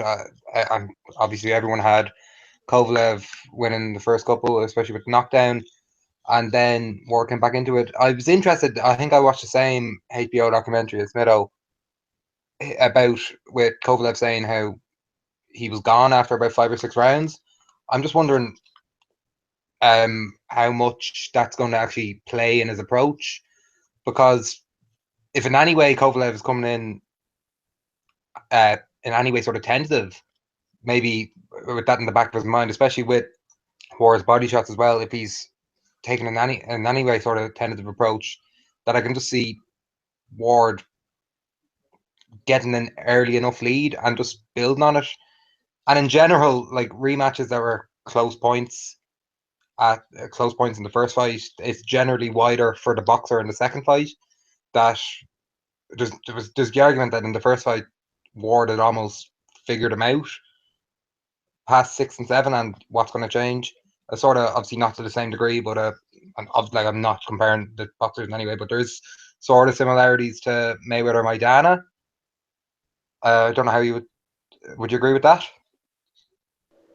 Yeah, I see where you're going with that one, actually, Joe. To be honest with you, I can see what you mean. So, who do you think is going to win this rematch? Then, do you think Kovalev's going to get him out of there, or do you think that what you're saying is actually true? I don't know. I'm going for Ward myself. Actually, I think I've weighed up everything that the guys are saying, and you are right, Joe. They do tend to go the same sort of lines in the second fight, and Ward just has a way of getting the judges to see, that he's doing what he wants to do in there. I'm thinking Ward sort of an 8-4 sort of decision, but I think like everyone outside of the West Coast of America, you're sort of cheering on Kovalev. Yeah, I want Kovalev to win. Do you want him to win as well? Yeah, definitely. And then the winner, do you think we might be on for a third fight if it's controversial, or do you think that they could go on and fight? I mean, Adonis Stevenson, Joe, doesn't look like he's going to fight anyone with a pulse anytime soon. Well, see, I'm actually surprised that it's refreshing to see the immediate rematch, because it tanked at the box office, didn't it? Yeah. Like, I can't imagine. I'm imagining it's going to be around the same or even slightly lower this time. So, regardless of the decision, unless Kovalev stops him, I suppose, I can't see a third fight. Adonis is going to go nowhere near him. It's going to be maybe one of the other sort of Eastern European, like a Beterbiev or someone. That would indeed be interesting. Stay with us, Joe. Let's get Big Russ back in here. Russ, what's going on about StubHub and this Terry Dooley article then? You've been reading that this week? Yeah, I know. I hadn't seen it. I saw a tweet off him. He said something about the StubHub thing, and he's still on with it, or something. I haven't read it myself, Russ. I saw him tweeting about it, but I haven't got around to reading it yet. Are you still annoyed about StubHub? Yeah. I think it needs stopping, doesn't it? It's hiding now. Anything that charges boxing fans, 10 and 12 times the price of a ticket, it's not good, is it? It's only good for one person, and that's Eduardo. But other than all the rest of the fans, it's not good, is it? It's a monopoly, isn't it? It's not good. I don't agree with it, mate. And what about the Joshua versus Vladimir Klitschko rematch, Russ? So we're here in the end of October in Cardiff. Any substance to that? Yeah, that's what I'd have thought. I wouldn't have thought Eddie would have risked Nigeria, because they're not going to put any of that stub up over there, are they? You know what I mean? So he's not going to want to let that stub up go. I think he's just trying to get it out there. They're trying to build him up as like the Ali brand, aren't they? Because he's doing all the right things, he's saying all the right things and all that. Do you know what I mean? But one thing I noticed about him in the last 2 weeks, he's not walking around in mosques, is he, doing prayers? Do you know what I mean? But other than that, I've seen him. He says all right things, Joshua, doesn't he? Hey, listen, we can fight, can't he? We can't say can't fight, can he? But Vladimir's shot to bits now, isn't he? Yeah, pretty much. He would have done after 8th round. He couldn't put him away, could he? I think it reminded me, like I said the other week, after Ward in 6th round in 3rd fight against Gatti. When it's gone. It's beaten out you, isn't it? He's 42 winning nearly, so. Do you think he's absolutely shot to bits though, Russ, or do you think he's only got the tank for certain rounds? He could have enough. He could use his low to fumble his way through, doesn't he? Like he has done in certain fights against Joshua. But Joshua's fresher, innit? He's a fresher man, innit? Maybe he's got as much power. He's got more in his legs, hasn't he? Yeah. So I think he's probably got too much in him if he paces himself. But you never know, do you? But I'd have fought Cardiff, because they're going to look for that 90,000 again, aren't they? They're going to look for that. They're going to let the Welsh people see him. But all this Nigeria talk and that's just to build his image up and his brand, innit?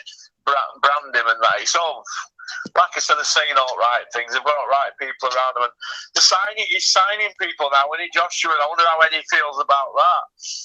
But Eddie's the type of guy that, as long as there's a pound no, he'd swallow if he had to wash Joshua's car just to be involved, wouldn't he? Whereas other promoters would say, listen, get yourself fucked. And I know promoters would say, get yourself fucked. But Eddie won't, will he? He'll swallow. And I think what you're going to see is you're going to see Joshua like Oscar De La Hoya at Matchroom. And he's going to be at Sky, and he's going to be Ed Honcho. And it's going to be a joint thing. I think you might see a bit of a merger. Because Eddie won't want to be pushed out completely, will he? But if it came down to a choice of Sky wanting Joshua or Eddie's load of shit, because take Joshua away, the rest of it's a load of shit, innit? Eddie would rather say, okay, then we'll let Joshua have a deal. It'd be a joint deal. And because he's starting to give it all that, it's a teamwork thing. You know, on IFL, he's putting his arms around that Freddie Cunningham and all Joshua's little crew. And he's saying it's all teamwork, innit? You know, he's working that angle now. Have you noticed? Yeah. He signed a Coley, and he signed, who's that other guy he signed? This new guy. Yeah, he signed him, and Joshua. So the foundations are getting there. So you're going to see some more group hooks from Eddie Hearn to just hang on to Joshua's coattails as he pulls away through. Because really, I think Joshua, when it comes down to it, I think he might be a bit more ruthless than what people think. You know, it might look like a big dummy, but he might be a bit more ruthless, and he might just say, listen, Eddie, get yourself gone and put him in his place, because that's what it wants, doesn't it? They need to put him in his place with that stupid grin, that stupid nookie bear stubble, and that fucking comb over. I mean, what the fuck is that? That is the comb over of all comb overs, isn't it? Have you ever had a comb over, Russ? Yeah, I had a fucking great number when I was 30, mate, with a bitch in prison canteen, mate. You know them yellow razors, straight off, mate, in Armley jail, mate. Ooh, great number, head bleeding and bog roll long cuts on top, mate. Hardcore.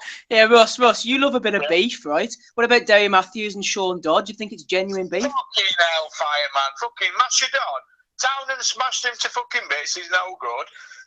But he beat Carlo. But who the fuck's he? But Derry Matthews, fucking hellfire. He's just lost 3 on trot and he's been knocked out in 3 on trot. When has he ever done anything for years, man? He's a fucking career bantamweight, isn't he? He just wants another fucking 10, 15 grand payday, doesn't it? It's embarrassing, all this. These fighters need to stop going on Twitter and causing beef, because all they're doing is following the rest of them, aren't they? It's starting to get embarrassing. It's a bit predictable, isn't it, now? And then we've got group hooks after the fight. Oh, I can't do it, Steve. What's that? Whatever happened to just fucking getting in and having a fight? It's crazy, mate, isn't it? But they'll sell good tickets, them, aren't they? The Scouts are against the Birkenhead, the Jedi. Yeah. Do you know what I mean? It'll be a good fight, won't it? Russ, listen, are you watching WARD-KOVALEV next week? Yeah, I will be. Yeah, that's big. But that for me is a proper fight. You know, like a Brooks Spence, Joe. I like them sort of fights. Then when you can't pick them, I think Kovalev will do him right. He did him last time, didn't he? Let's be honest. But will he get the nod in America? That's the question, Russ. Listen, we want your analysis next week. We'll get you on then, okay?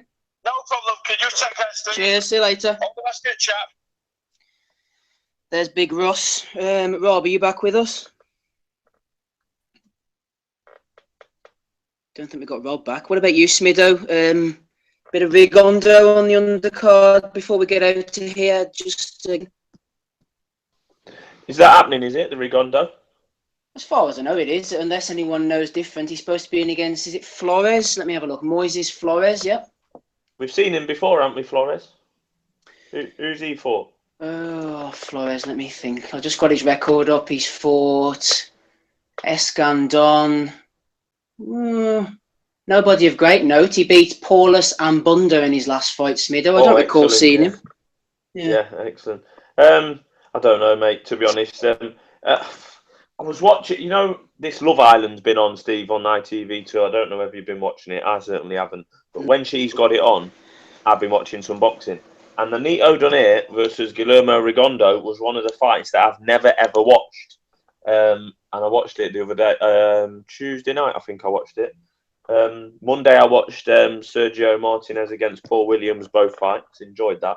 I can't say I particularly enjoyed Rigondeaux, not Donaire, but it's just such a shame because I've said this all before, but Rigondeaux is absolutely fantastic. It's virtually impossible to catch clean, and as a result, it's virtually impossible to beat. But it's just been a waste. I mean, how many years has it been since that Donaire fight? You know, we fought in Japan. He's fought Jazza Dickens over here. I mean, it's was that 2013, Donaire? Was it as long ago as that now? It probably, mate. I don't know. I can't remember what year it was. That's probably a good guess. But yeah, it's just done nothing since, and it's a real shame. I think he's got to apportion some sort of the blame. He's been mismanaged at times, without upsetting any of our friends of the pod.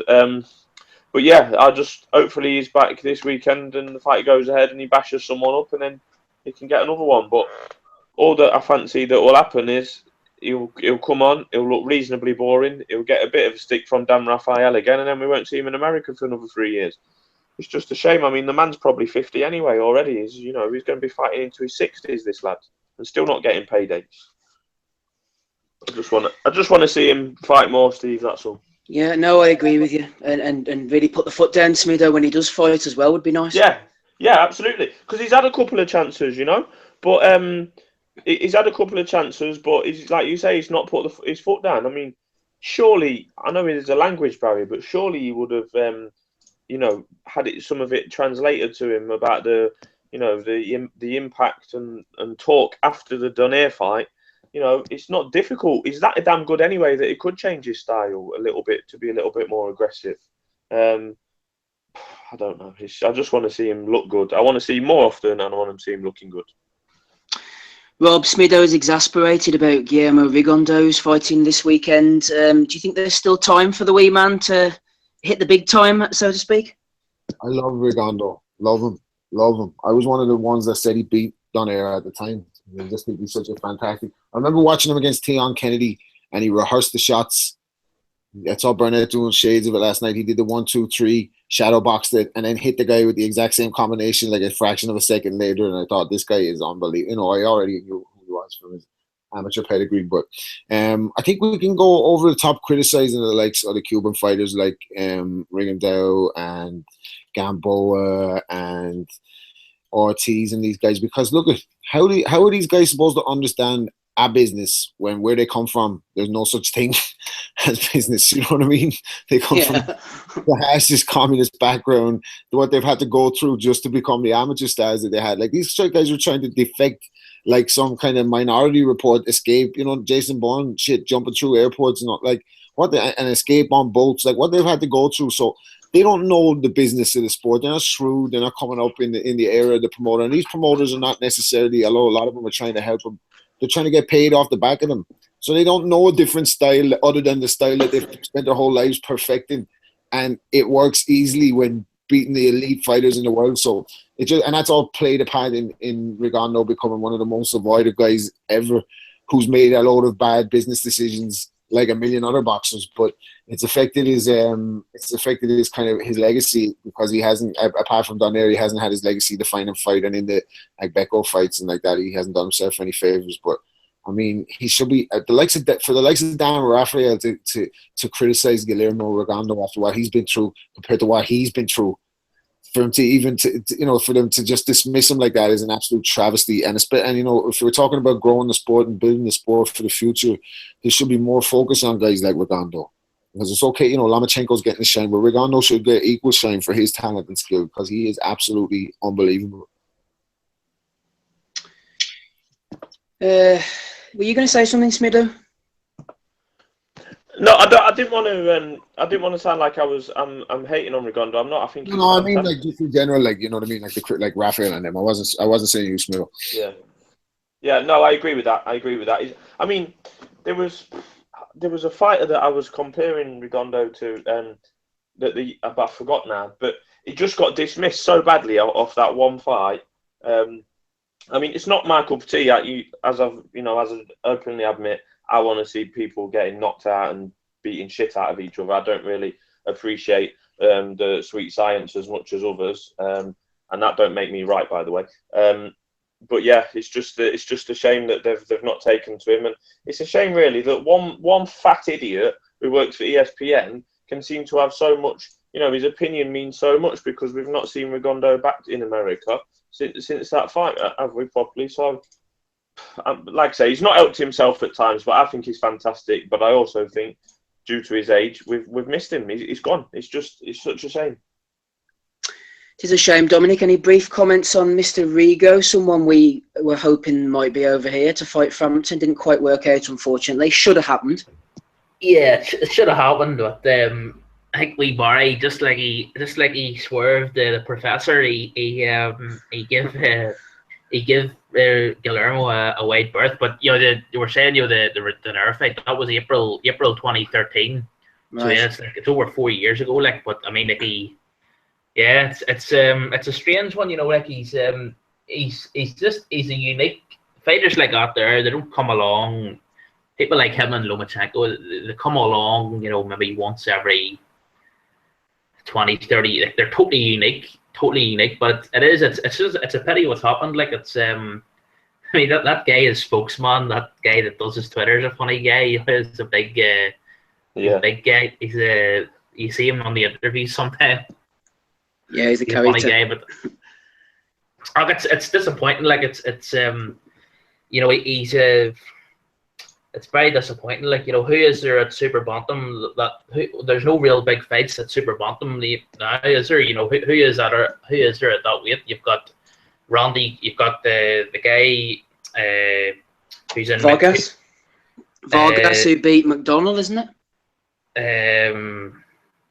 Ray Vargas. Yes, yeah, Ray Vargas. You've got the guy. Is it that guy? What happened to that guy Guzman from the Dominican Republic? That he was managed by Samson Lefkowitz? Oh, Jonathan Guzman.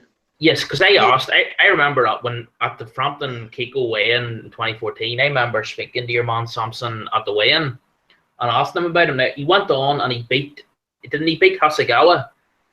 Yes, was it Hasegawa? He lost his title in Japan recently to Ogune, I think, didn't he? Yeah, that's what I knew that he had lost his title. I didn't know who he had lost it to or where it was, but yeah, I was surprised that he lost that, because he looked.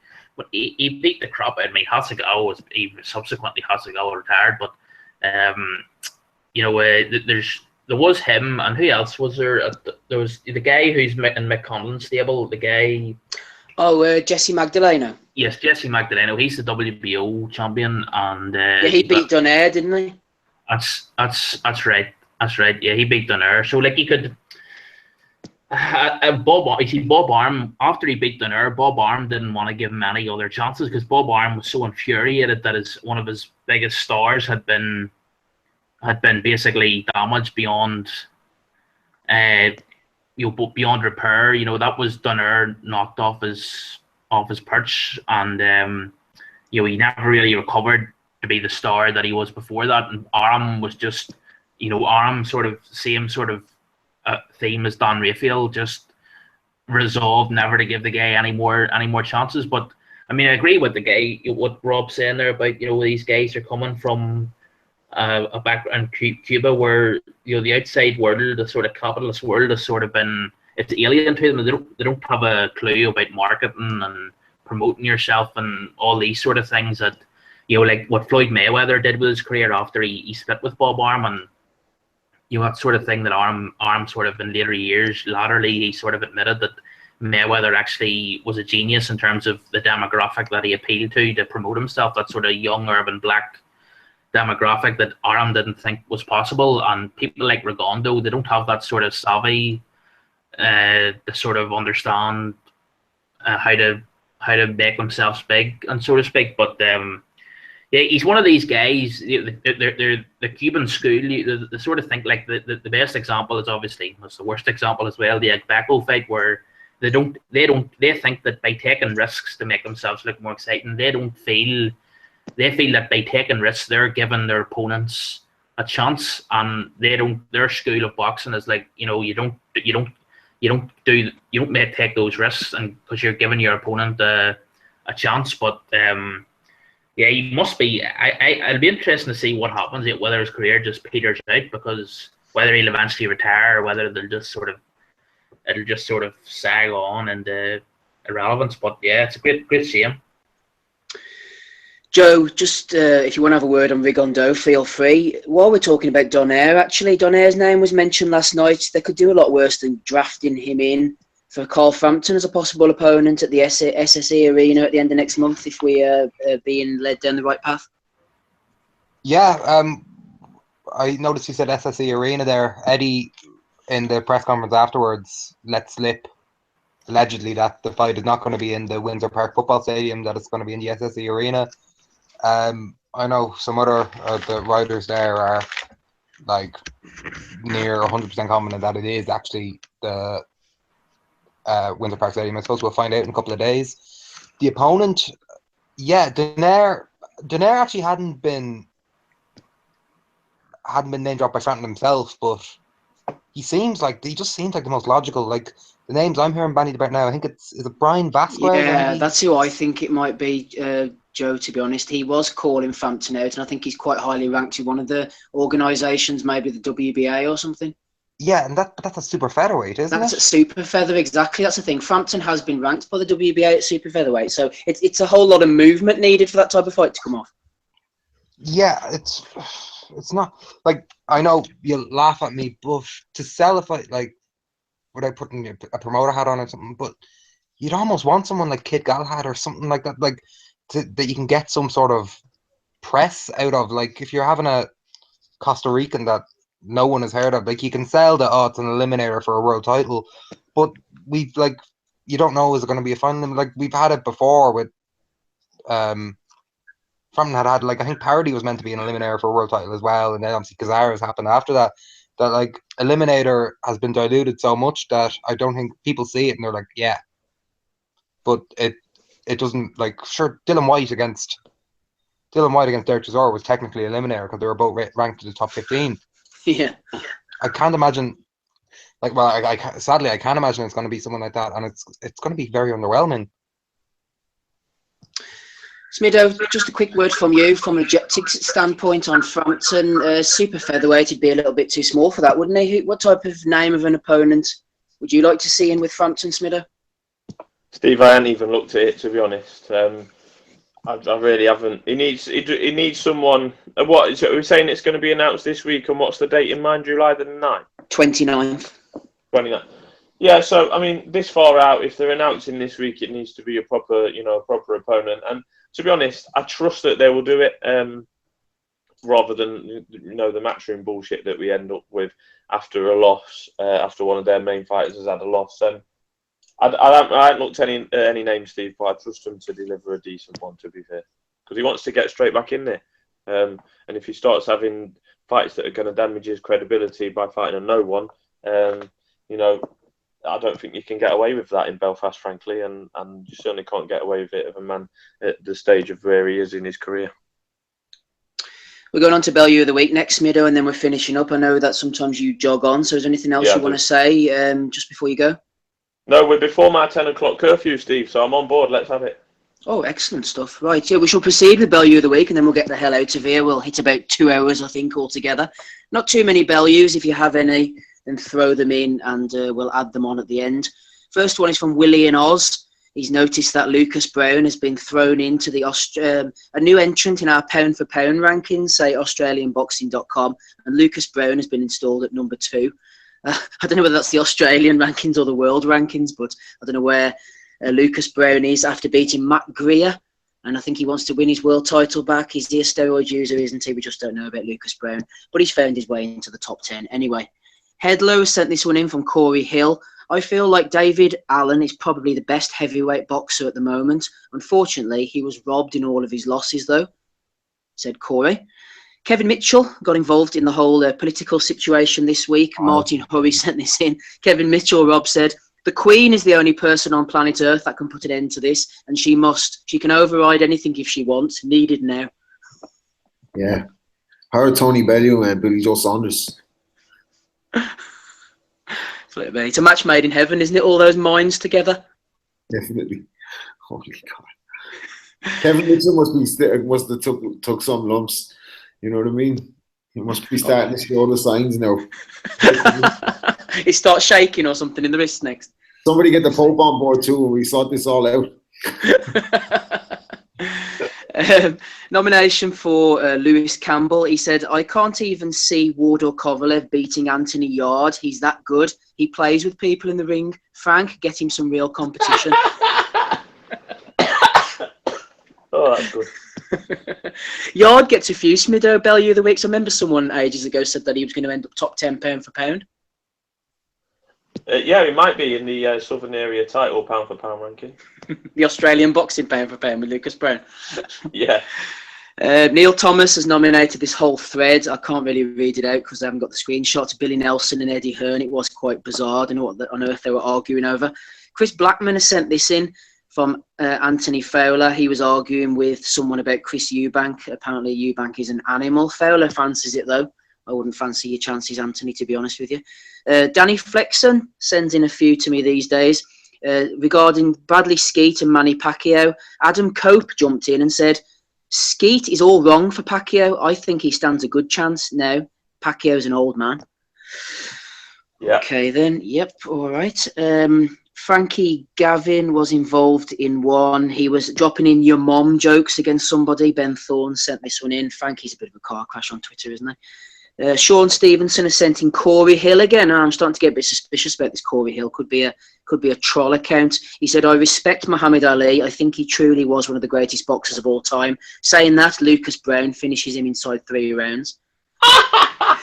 He's got to be a troll. I'm on to you, Corey. I'm on to you. Alberto Gomez has sent in his top 10 greatest boxers of all time. Now he has Sugar Ray Leonard at 10, Vasyl Lomachenko at 9, Andre Ward at 8, Gennady Golovkin at 7. This is the best boxers of all time. Sugar Ray Robinson at 6, Pacquiao at 5, Ali at 4, Tyson at 3, Jones Jr. at 2, and Mayweather at 1. He's not trolling either, says Ben Thorns. All right then. Barry Hearn was nominated. Happy birthday to the world's #1 promoter. It wasn't Bob Arum's birthday, as somebody wisecracked on the Twitter feed. It was Eddie Hearn's. Happy birthday, Eddie. Stephen Bateson, Frank Warren. Any chance of getting Berto over to fight Bradley Skeet? I think that's a cracking step up. Yeah, I wouldn't necessarily disagree with that, to be honest. Sorry, Chris.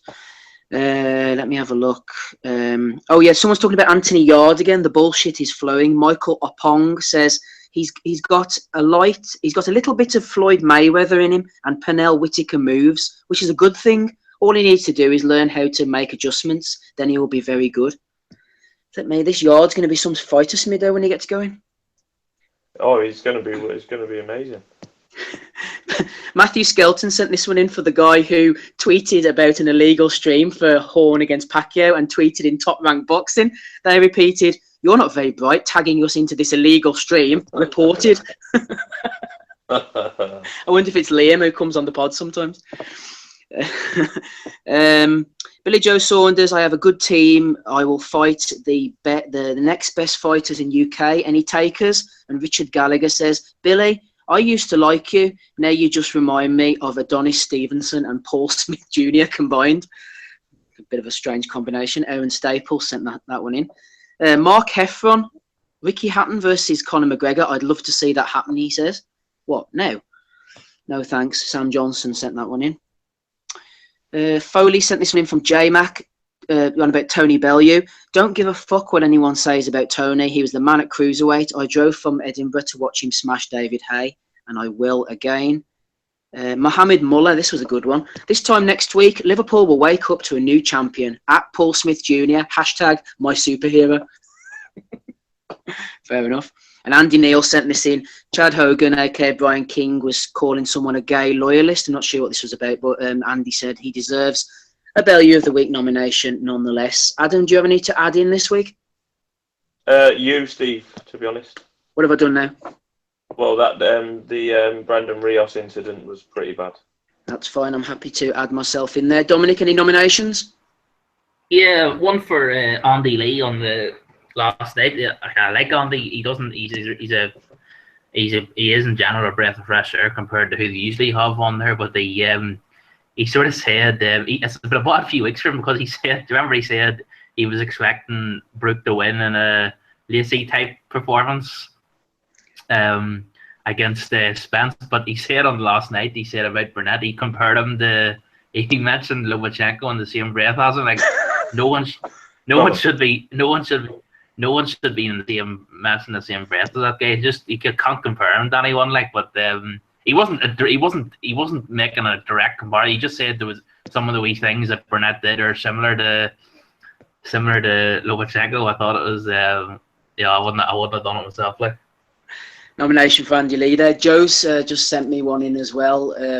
Sean at Sean PBP has tweeted at Frank Warren. Mr. Warren, the public would love to see a rematch between Billy Joe Saunders and Spike O'Sullivan. Just think of the pay-per-view figures. Yeah, okay. Thanks for that, Joe. Rob, any nominations? No, but I don't want to nominate Andy because we're trying to get him on the pod. So everybody tweet him and tell him that I said he's to come on the pod as a guest. So we're going to revoke that nomination. I'm only joking. Lomachenko comparisons welcome then, Rob. Yeah, no, I kind of see what he was getting at though, because the way he tries to move around the ring and drops the little hands and all that. So no, Andy's we're revoking that one. I said we'll try to get him on. Everybody tweet him and tell him to come on. What's the story with Andy? I'm not sure. I haven't been talking to him in a bit. I'm trying to get him on the show. I haven't been speaking to him face to face in a good bit, kind of because he's been based away or whatever. I was at a wedding in New Jersey the night he fought Karabov, or I probably would have gone to that one. His brother actually was in the corner last night for Burnett, Roger, a good guy, a beer. I'm not sure what's happened with him. I know he wants another big fight, and I think he'll get it. I don't know what to say. Like probably Alexa Lemieux will be a good fight for Andy. Cracking fight. I'd love to see that. I think it's a guy he's capable of taking out as well and put himself back in the mix. So hopefully we can get him on and expand a little bit more on it. So I don't really have any values though. I'm a bit more of a commentator on the values. I'm used to that coming up on myself.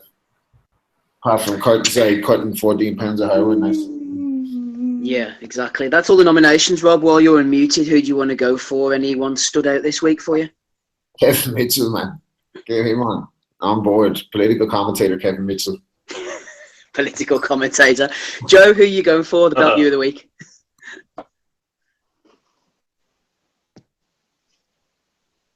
Joe, who gets your vote for value of the week? Sure, we'll go with Sean PBP. Just stood out for me during the week. Good old Sean PBP. Dominic, who are you going for? I'm going for Mohamed Mullah, by the way, for his endorsement of Smigger. Same here, Steve. And finally, another Smith on the pod, Adam Smith. Who are you going for, Smido? I'm going to give an honourable mention to Adrian Broner. I don't think he's had a mention, but maybe that's one for next week. I was going to vote for Kevin Mitchell as well. I thought that was funny. Well, we've got two for Mohamed. We've got two for Kevin Mitchell then. So there's a couple of value of the weeks. Yeah, Mitchell, not quite sure what's happening with him. But yeah, Mohamed, Kevin, you can share the award this week. If anyone has any values for next week, just throw them into me on Twitter or Facebook or whatever you want. And same with questions as well.